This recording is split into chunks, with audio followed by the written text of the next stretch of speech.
Ninapokuwa ninasema Zanzibar mjini, kutakuwa kuna mabasi ya kisasa, kutakuwa kuna treni, kutakuwa kuna teksi za kwenye maji, wanafikiri natania.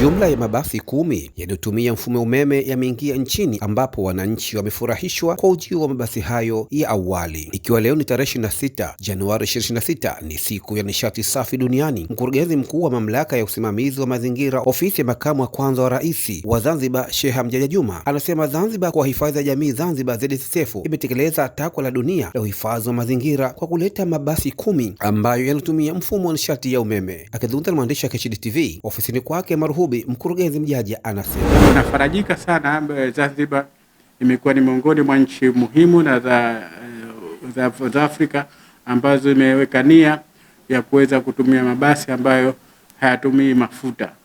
Tunafahamu kuwa usafiri na usafirishaji ni miongoni mwa maeneo makubwa ambayo yanazalisha hewa chafu, na kwa maana hiyo Zanzibar kama mlivyoona kuwa jana imeanza kuleta mabasi 10, ikiwa ni kuunga mkono juhudi za rais wetu na mwenyekiti wa Baraza la Mapinduzi, lakini pia kuitikia wito wa dunia wa kuona kila nchi basi inawajibika katika kutunza na kuhifadhi mazingira yao. Kwa hivyo huo ni mfano mzuri ambao, lakini pia nchi zimetakiwa kusaidia namna ambavyo tunaweza tukahimili, na katika hili Tanzania imeweza kubahatika kupata miradi mbalimbali ambayo yana thamani karibu ya dola milioni 10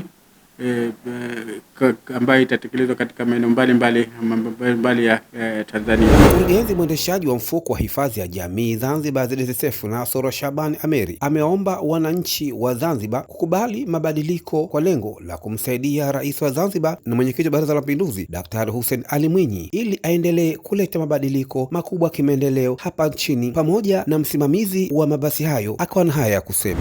So these new buses coming are all electric buses, so we have zero pollution from the buses, and the battery capacity will be enough to do 250 kilometers a day. So at our moment, our plan, we should be able to run from 5 o'clock in the morning till 10 o'clock at night, and then once the buses go to park, we plug them into their chargers and they charge during the course of the night, and they'll be fully charged by the next morning. Are the buses built for all kind of roads? These buses are primary for good roads, so our initial routes will all be based on the roads that have already been rehabilitated by the Republic. How many passengers can they take? These passengers are 41 people sitting and 24 people standing. And 63 all in all, 65 all in all. Are there buses like this in other African countries which your company works? Zanzibar is the first one that we're going with electric, but yes, we're very excited for this opportunity. And the company is from where? Unitrans is international. We are based in South Africa, but we have branches all over Southern Africa. Mabasi yanayotumia mfumo wa umeme ni ahadi aliyoitoa Daktari Hussein Ali Mwinyi kwa wananchi wakati wa kampeni, akiomba ridhaa ya kuchaguliwa kuiongoza Zanzibar. Mtazamaji KHD TV, toa maoni yako kuhusiana na video hii, pia usisahau kusubscribe, like, share na kucomment. Mwarabu Madi, KHD TV, elimu ni hazina yetu.